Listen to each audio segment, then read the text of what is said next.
श्रीनिवास रामानुजन आज तक के सबसे बड़े मैथमेटिशियन, जिन्होंने ब्लैक होल्स के बारे में मैथमेटिक्स तब लिख दिया था जब ब्लैक होल्स नाम का शब्द हमारी दुनिया में था ही नहीं।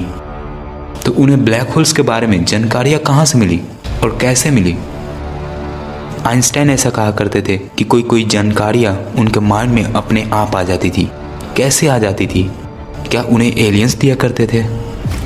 ऐसा आपने डिस्कवरी या हिस्ट्री टीवी पे एपिसोड देखा ही होगा, जहाँ पे वे लोग बात करते हैं कि क्या कोई एलियंस उन्हें जानकारियाँ देते थे।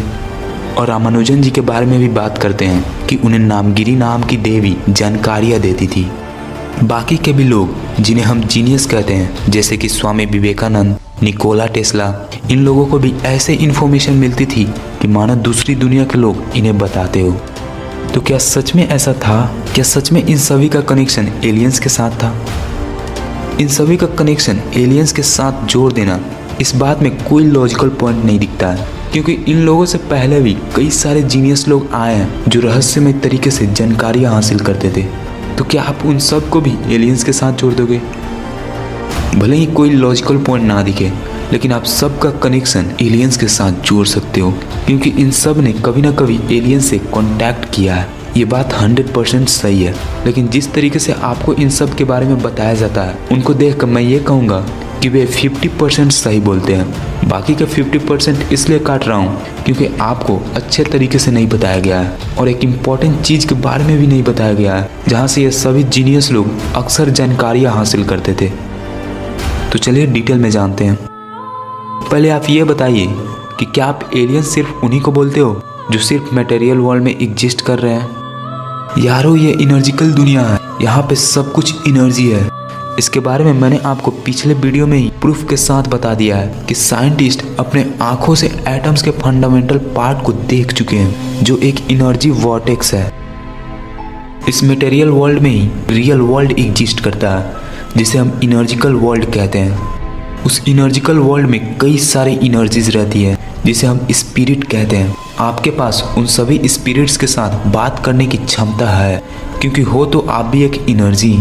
आपके पास ऐसी क्षमता है कि आप किसी भी वर्ल्ड के एनर्जी के साथ, चाहे वो एनर्जी मटेरियल वर्ल्ड का हो या फिर एनर्जिकल वर्ल्ड का, आप किसी से भी कांटेक्ट कर सकते हो और आप उनसे कोई इन्फॉर्मेशन पा सकते हो। एग्जाम्पल के लिए आप विवेकानंद जी को ले सकते हो। इनके पास क्वांटम स्पीड रीडिंग पावर थी, जिसकी मदद से वो कोई भी बुक बिना खोले ही पढ़ लेते थे। असल में वो बुक के थ्रू उस बुक के एथर के माइंड के साथ कनेक्ट हो जाते थे, जिसके बाद उस बुक में क्या लिखा हुआ है वो सब जान जाते थे। लेकिन यहाँ पे प्रॉब्लम यह है कि हर बार स्पिरिट्स के साथ कनेक्ट नहीं हुआ जा सकता है, क्योंकि यहाँ उनकी भी मर्जी चलती है कि वो आपसे कनेक्ट होना चाहते हैं या नहीं। यानी कि हर बार आप स्पिरिट्स के साथ कनेक्ट नहीं हो सकते हो, और आप हर एक तरह की जानकारियाँ भी स्पिरिट से नहीं पा सकते हो। इसलिए कुछ जानकारियाँ हासिल करने में आपका मदद स्वयं ब्रह्मांड करता है। इस ब्रह्मांड में जितनी भी इंफॉर्मेशन है, चाहे वो बुक में स्टोर है, इंटरनेट पे स्टोर है, आपके माइंड में स्टोर है, या फिर दूसरे स्पिरिट्स के पास मौजूद है, वो सब इंफॉर्मेशन एक स्पेशल चीज़ से कनेक्टेड है, जिसे हम आकाशिक रिकॉर्ड कहते हैं। आकाशिक रिकॉर्ड इस ब्रह्मांड में मौजूद एक ऐसा लाइब्रेरी है जहाँ पे इस ब्रह्मांड की सारी इन्फॉर्मेशन मौजूद है। आपकी भी सारी इन्फॉर्मेशन वहाँ पे मौजूद है। आपका पास्ट कैसा था, आपका फ्यूचर कैसा होगा, ये सभी इन्फॉर्मेशन आकाशिक रिकॉर्ड में रिकॉर्डेड है। आकाशिक रिकॉर्ड कोई फिजिकल लाइब्रेरी नहीं है, ये दूसरी डायमेंशन में एग्जिस्ट कर रही एक ऐसा लाइब्रेरी है जहाँ पे कोई भी कभी भी एक्सेस कर सकता है और किसी भी तरह का इन्फॉर्मेशन पा सकता है। इन सभी बातों से मेरा मतलब यही है कि आकाशिक रिकॉर्ड इस ब्रह्मांड में मौजूद सभी तरह की नॉलेजेस का कोर है। भविष्यवाणियाँ करने की शक्ति बहुत किसी ने हासिल किया है, लेकिन क्या आप जानते हो, भविष्यवाणियाँ करने की शक्ति तब तक कोई हासिल नहीं कर सकता है जब तक आकाशिक रिकॉर्ड जैसा कोई चीज़ ना हो। आकाशिक रिकॉर्ड में सभी लोगों के भविष्य के बारे में इंफॉर्मेशन होता है। लोग इसी चीज़ में एक्सेस करके भविष्यवाणियाँ करते हैं। इसका मतलब यही है कि आकाशिक रिकॉर्ड सच में एग्जिस्ट करता है। Srinivasa Ramanujan, Einstein, Nikola Tesla और स्वामी विवेकानंद जैसे जीनियस लोग आकाशिक रिकॉर्ड को एक्सेस करते थे। कोई सपने के थ्रू आकाशिक रिकॉर्ड से कनेक्ट हो जाते थे, तो कोई कॉन्शियस रहकर यानी कि अपने मर्जी से जब चाहे तब कनेक्ट हो जाते थे। साथ में इन्होंने कभी न कभी स्पिरिट्स के थ्रू भी जानकारियाँ हासिल की है। ऐसा किसी ने जाने अनजाने में किया है तो किसी ने कॉन्शियस रह कर भी किया है। चलिए अब अपनी बात करते हैं कि आप कैसे आकाशिक रिकॉर्ड को एक्सेस कर सकते हो।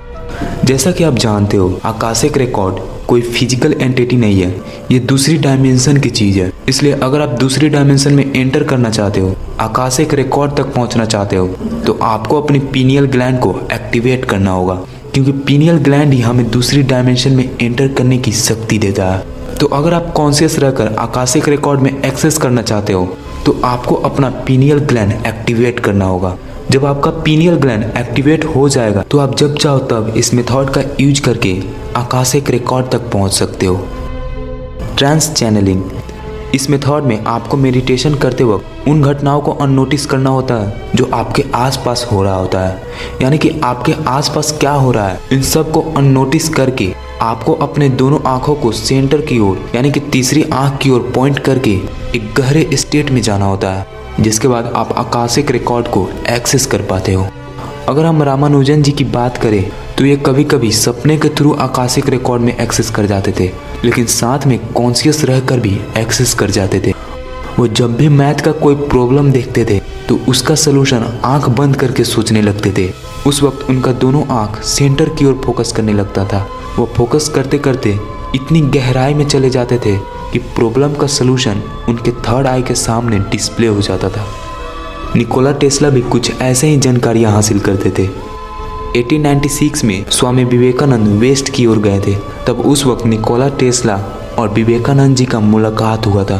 उस वक्त स्वामी विवेकानंद निकोला टेस्ला को प्राण और आकाश यानी कि ईथर एलिमेंट के बारे में कुछ बताए थे।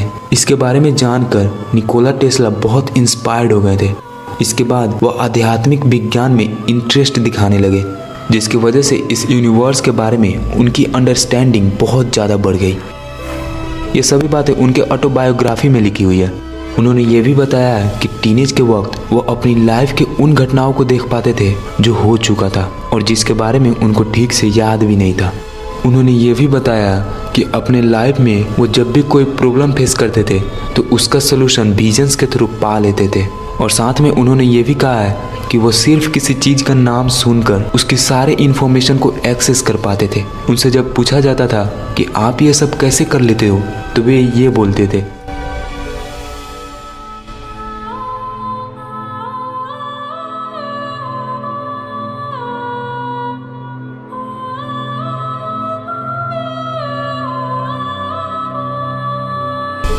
यहाँ पे वो जिस कोड के बारे में बात कर रहे हैं उसे अगर हम आध्यात्मिक विज्ञान की मदद से समझें तो वो और कुछ नहीं बल्कि आकाशिक रिकॉर्ड है।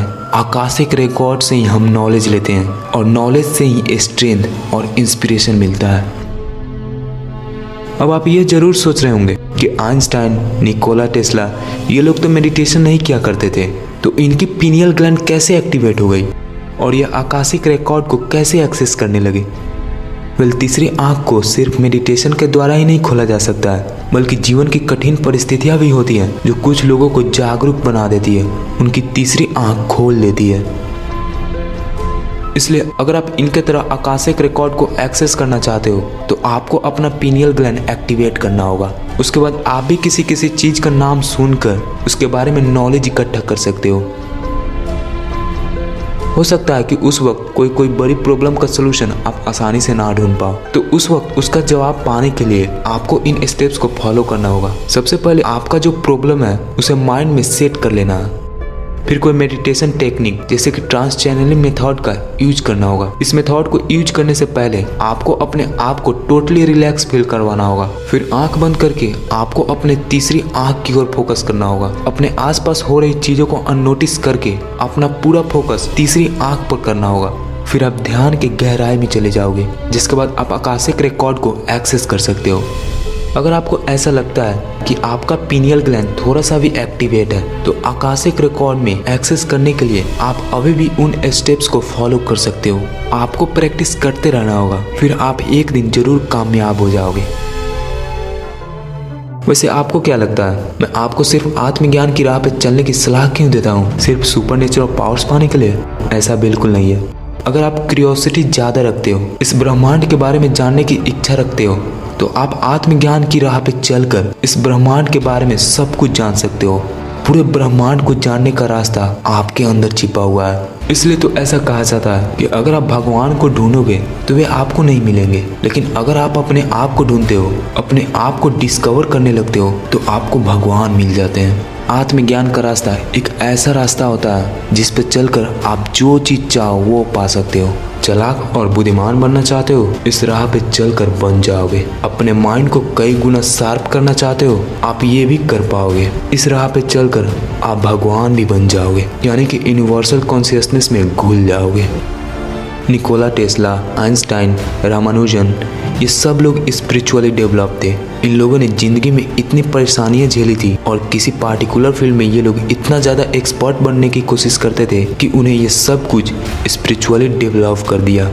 इससे आप ये बात तो नोटिस कर ही सकते हो कि कोई भी जीनियस नहीं बन सकता है जब तक वो स्पिरिचुअली डेवलप ना हो जाए। अगर आप किसी पार्टिकुलर फील्ड में जीनियस बनना चाहते हो तब तो आप बन ही जाओगे, लेकिन क्या आप जानते हो आप हर एक फील्ड में जीनियस बनना डिजर्व करते हो, क्योंकि आप में ये काबिलियत है। आप लेजेंड बनना डिजर्व करते हो, और ऐसा आप तभी कर पाओगे जब आप आत्मज्ञान की राह पे चलोगे।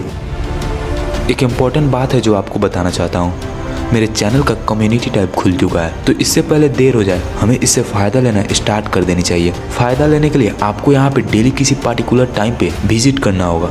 यहाँ पे मैं ऐसे पोस्ट शेयर करूँगा जो आपके सोच को बदल देगी, आपको जागरूक बना देगी। आप यहाँ पे डेली विजिट करते रहना, ठीक है ना। दावे के साथ बोल रहा हूँ, उन पोस्ट से आप पहले से भी ज़्यादा स्ट्रॉन्ग बन जाओगे।